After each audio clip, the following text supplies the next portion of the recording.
Welcome to GWF Action, March 11th, 2139. We have an incredible show for you here tonight, fans. I'm Trent Lawless. I'm Basilisk. And you're in store for the hottest action in the entire galaxy. 6 huge matches tonight. Can you believe it, Basilisk? We always have 6 matches, but huge, we don't always have that. And our main event tonight, who is it? Endgame versus Perfect Specimen. Endgame and the Perfect Specimen, with Endgame's chance to work his way into the GWF Perennial 39 main event Galactic Championship match. What an incredible contest this is going to be. If Endgame wins, he's in. If he doesn't, he won't be in the main event, and it's time to move on to watching just the Perfect Specimen, the 2139 Royal Rumble winner, vie for the title. Who are you pulling for in that one, Basilisk?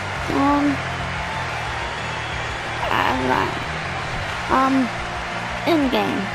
We're going Endgame over the Perfect Specimen, the crowd favorite, one of the most popular wrestlers in the GWF today. Wow, that's a shock. Of course, we know who you're pulling for here tonight in the opener. Your boy Crossfire versus the former commissioner of the GWF, the crime lord himself, Sly Drury. And while you were talking about the match conditions, Sly Drury said something over the mic. He definitely did. He is calling out Epoch.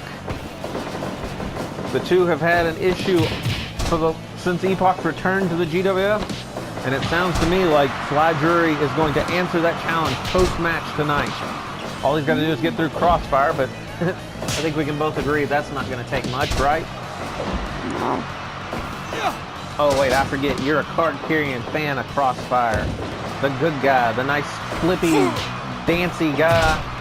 Can do kicks from anywhere, but what he can't do is beat Sly Drury. I think we both agree on that. No. Sly Drury definitely is showing a more aggressive streak tonight as he takes the fight right to Crossfire. And I think that's what you got to do against a guy like Crossfire. Arms under the rope. Crossfire can kick you from anywhere, so you got to put him down when you get a chance. Give up. Nice Boston Crab there. Give up. You're not going to make Crossfire submit. I thought I heard him give up. I thought he said he did. No. Are you sure? Yeah. Crossfire. Oh, Sly Drury gets up. Oh, nice hip toss. Oh, figure 4. A figure 4 right there by the ropes. Now, if Crossfire was smart, he would have reached out and grabbed the ropes and used them for leverage. Oh, the crime lord from behind. Crossfire is lucky to be back up on his feet after that one. Wow, what a backstabber. 1. Oh, near Close count. fall there. We all know Scourge can't. Oh, what a Hurricane Rana.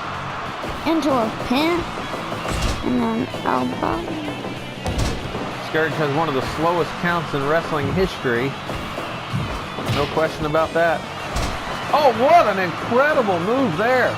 Oh, that's crazy. You ever had somebody fly through and put their crotch right in your face? No. Well, I would not advise it, especially not Crossfire. Into the turnbuckle. You know, a lot of people use that running butt bump. What is that? Yes, I do like the Oh, running. last call kick. That's it. Count to 5. It's over. Holy cow, Scourge, you are killing me tonight. You sure? Scourge is nowhere close to you. Those counts are terrible. Sly Drury is one of the best wrestlers. There it is. An easy victory for the former commissioner of the GWF. The crime lord definitely making an impact here. As we get prepared for our next match, an IP title defense by Witness versus the Humanity's Nightmare, Tharkus. What are your thoughts about Godson coming out earlier tonight, Basilisk, and unveiling his new team? The 3, End of Days, and Demon Godson. Crazy, but what I'm confused about is Godson gonna wrestle again? With a team as good as that, does he need to wrestle? Good. I mean, the man has all of the power and just deadly force there is in the GWF today. I don't know of anything that can stop him at this point.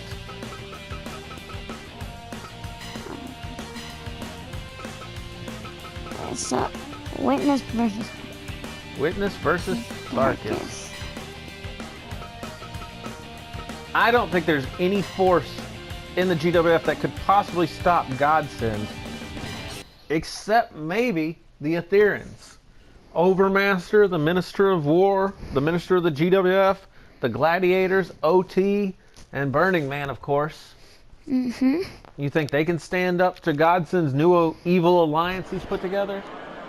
If the alliance grows, no. But so far, the commission of the GWF is Etherean. No. My only question, beyond whether or not anyone can stop them, what's going on with the fans? They've actually been cheering Demon Godsend and End of Days lately. Is it just that fans are so anti-Etherean? Or are the fans embracing the dark side of the galaxy again? Are our fans embracing the darkness? That might be. But I'm pretty sure they're just super anti-Etherean. Here comes a man who beat one of the Etherean camp just, what was it, 2 weeks ago? When he defeated OT in the ring to become the new IP champion. Now the beard of the GWF looking for his first successful title defense.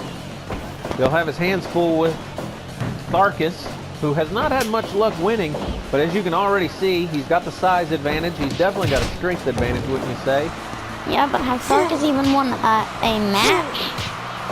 It does make you wonder how he got a title shot. My guess is he's in thick with the Ethereans, and he's willing to do whatever the Minister of the GWF says. I guess. But this will be a tough victory for him. Witness has been on a roll lately.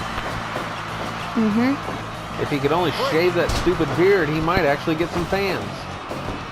I don't think anyone would even know Witness was Witness without his beard. I mean, look at some of these idiot fans in the crowd. Look at that guy there with the mustache and beard.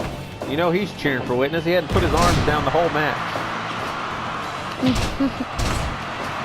Tharkus going to work. Oh, a capture slam over. He should have went for a pinfall, don't you think? Yeah, definitely. Now it's changing right from left. Humanity's Nightmare collapses to the mat. But again, that power. Where I find power has an advantage, it's early in a match. And he drops in there with a kind of a gutbuster drop. This is where Tharkus has to pull out the win quickly. Because if Witness starts locking him into some of those submission holds, I think we both know Tharkus. Oh! The hot shot dropping right on the top rope. I don't think that Tharkus will survive long in the Witness lock. What do you think? No. But again, maybe we just need to get the title off this guy. I mean, can you picture... I mean, have you seen some of his photo shoots with the championship belt? It's like a piece of gold stuck in a bird's nest up there. I don't look at those at those. I have more important things to do. Like what? What do you got going on in your life there, Basilisk? Like dividing the money. Well, I've seen what they pay you. It's not that much. I don't think it'd take that long to count. But then again, you went to that Scourge School accounting. No. 1 Galactinote, 2 Galactinotes. The end. No. Oh, look, Scourge counting just like you. Didn't you say he was the professor at your alma mater? 1, 2, and we never get to 3. What is going on here? That's Iron Hand. Is that Uritar? Uritar is back out, and he's wearing his Iron Hand costume. What on earth is happening here, Basilisk? This is crazy. What is he doing? And Scourge just letting it go. We know that Tharkus has had an issue with Uritar recently. And he's had an issue with anybody who... Oh, Scorpy suicide kick! He's had an issue with anyone who considers themselves humanoid. But I did not expect to see Iron Hand out here tonight. Oh, nice move there. Iron Hand doesn't look like human. Looks more like a person made out of gold. Yeah, but we know if that is in fact Uritar under that suit, that he is most definitely humanoid and bald as a cue ball. Yep. Of course, I'm going to guess that Uritar didn't have the guts to come out without his costume on, so he can avoid... There it is, the Witness lock. That's going to be it. give up. You know, that's pretty smart from Murator, even though I don't like the man. By wearing that costume, he can basically claim that it wasn't him. No. He can say that it could be anybody in that match. Even though we saw him use a Scorpion suicide kick, I don't think there's any doubt who it was. And yet, he'll probably get away with it because we both know the minister of the GWF has too much on his plate right now to deal with a simple run-in in an IP title match that doesn't involve the Ethereans. Remind him to say, Oh, big backhand chop. you're reminding him to say it could have been the real one. Whoa! Are you kidding me? That powerbomb came out of nowhere. We have a new IP champion. Farkas picks up his first win on GWF Action, and it's for the IP title. What on earth just happened there, Basilisk? He did a sit-down powerbomb. Well, we saw that, but I didn't think there was any chance Farkas was going to do that. Wow. We got a new champion, folks. Farkas. Did you see that coming? Farkas? No. Wow, what a shocking turn of events. The IP title is flying around like a hot potato right now in the GWF. 2 weeks ago it was with Witness. This week it's with Farkas. Who do you know next? Who might be with? Well, I know what I'm betting that just about everybody in the GWF is lining up for that first title shot with Farkas. There's no question in my mind that everybody wants to step into the ring with him. With his one win so far in the GWF, can you imagine the number of contenders just lining up to face him for that title? Yeah, I'd bet the first person who faces him would get the title. We'll have to see who gets the honor of that first match here soon enough. But for now, we're going to go back to the ring, and we've got a match between the Club and the Three, as Dante will meet Bex. What are you expecting here tonight, Basilisk? The Three versus the Club. I bet they've had some wars. Well, we've seen Pride versus Sir. We've seen Genna versus Totalis. And now we're going to see Dante versus Bex. They're just working their way through the roster, and we've seen some incredible contests. Of course, Bex is a submission expert from Ground Zero, a man who, again, will want to try to make this a match on the mat. Whereas Dante has more of an up-tempo style, and he's going to want to use his feet, you know, a former soccer star. He'll want to use his feet to do this damage. You see he's a little undersized here, but that's not stopped him so far in the GWF. No. What do you think the key to this match will be, Basilisk? Okay. Let's see. Don't make mistakes. Well, that is true probably of just about every match. If they don't make, the person who makes the fewest mistakes will probably win. And I've got to say, I think that person is going to be Bex. He wrestles a more mat-based style, which prevents him from making the mistakes of a Dante. Dante's going to have to go for some high-flying moves and some big strikes. And that was one mistake he just made over there. And now he is outside the ring, comes right back into the squared circle. Last week we had... Oh, he offered him a handshake and then pulled him into mortal mutilation. I love it. What a nice move that was. Can you believe Bex suckered Dante?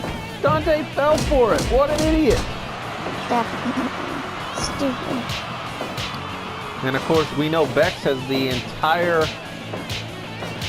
forces of evil behind him, with Godson forming his new team with End of Days and the Demon Godson. You think we'll see any of those here tonight?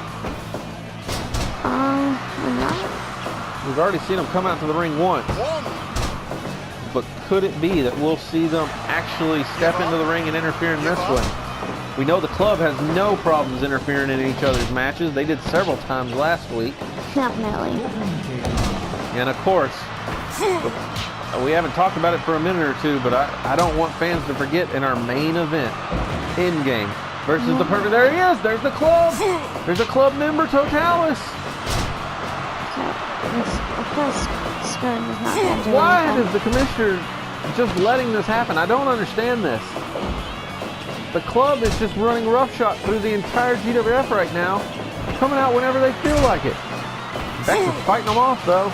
I bet they would come and interfere in the match, even if Oh, bracket buster. even if the people they were fighting weren't even in the club. Wow, this is insane. A bracket buster, you know that's got to hurt Bex. Oh, and a nice save from Totalis. Finally, Scourge restores some order. We got an abdominal stretch here.